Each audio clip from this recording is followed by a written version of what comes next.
우리가 얻은 것은 지금 예. 아무것도 없습니다. 이런 것이 많습니다. 다 아시다시피 저희가 지금 지난 1년 3개월 동안 중국의 일방적 경제 제재 보복에서 저희가 견뎌야 했습니다. 현대자동차, 롯데 다 쫓겨났죠. 엄청난 피해 입었습니다. 관광업계 엄청 힘들었습니다. 손해액만 100억 불이 넘는다고 합니다. 이것보다 더 중요한 사실은 지금 우리가 왜 중국에게 한미일 군사 동맹으로 발전하지 않겠다고 왜 우리가 스스로 고백을 해야 됩니까? 그리고 사드 추가 배치 우리가 왜 하지 않겠다고 미리 저희가 작정하고 얘기를 해야 됩니까? 중국은 자국 내에 한국 감시 레이더를 가지고 있습니다. 우리는 여기에 대해서 한마디 항의도 못하잖아요. 그런데 우리가 지금 사드가 중국을 겨냥을 한 것이 아니라는 객관적인 사실이 있음에도 불구하고 계속해서 우리는 중국에게 일방적 보복을 당했습니다. 이번에 이게 결의문이든 합의문이든 약속이든 어떤 형식으로든 강경화 장관이 국감에 이 얘기를 했습니다. 이걸 들은 국민들은 그야말로 큰 실망이고 국민적 분노가 일어날 겁니다. 이것도 국민적 정서와 거리가 있습니다. 꼭 살펴주시기 바랍니다. 그리고 아까 그 문준용 문재인 대통령 아들 고용정보원 특혜 채용 의혹 이거 조사하시겠습니까? 성역 없이 하라 그러잖아요. 하시겠습니까? 그럴 계획 없습니다. 네. 계획 없습니까? 네. 그러니까 문제입니다. 예? 그러니까 정치 보복이란 소리 듣는 거예요.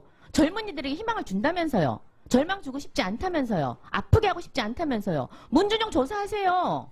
네? 조사하시라고요. 의원님, 조사하세요. 한중 관계는 오히려 망쳐졌던 것을 지금 회복해 가고 있질 않습니까? 네, 수고하셨습니다. 다음 문재인 대통령 아들 고용정보원 특혜 채용 의혹 이거 조사하시겠습니까? 성역 없이 하라 그러잖아요. 하시겠습니까? 그럴 계획 없습니다. 네. 계획 없습니까? 네. 그러니까 문제입니다. 예? 그러니까 정치 보복이란 소리 듣는 거예요. 젊은이들에게 희망을 준다면서요. 절망은행만 100억 불이 넘는다고 합니다. 이것보다 더 중요한 사실은 지금 우리가 왜 중국에게 한미일 군사 동맹으로 발전하지 않겠다고 왜 우리가 스스로 고백을 해야 됩니까? 그리고 사드 추가 배치 우리가 왜 하지 않겠다고 미리 저희가 작정하고 얘기를 해야 됩니까? 중국은 자국 내에 한국 감시 레이더를 가지고 있습니다. 우리는 여기에 대해서 한마디 항의도 못하잖아요.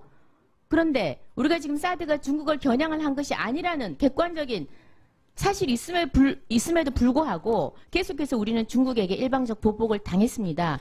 이번에 이게 결의문이든 합의문이든 우리가 얻은 것은 지금 예. 아무것도 없습니다. 이런 것이 많습니다. 다 아시다시피 저희가 지금 지난 1년 3개월 동안 중국의 일방적 경제 제재 보복에서 저희가 견뎌야 했습니다. 현대자동차, 롯데 다 쫓겨났죠. 엄청난 피해 입었습니다. 관광업계 엄청 힘들었습니다. 소속이든 어떤 형식으로든 강경화 장관이 국감에 이 얘기를 했습니다. 이걸 들은 국민들은 그야말로 큰 실망이고 국민적 분노가 일어날 겁니다. 이것도 국민적 정서와 거리가 있습니다.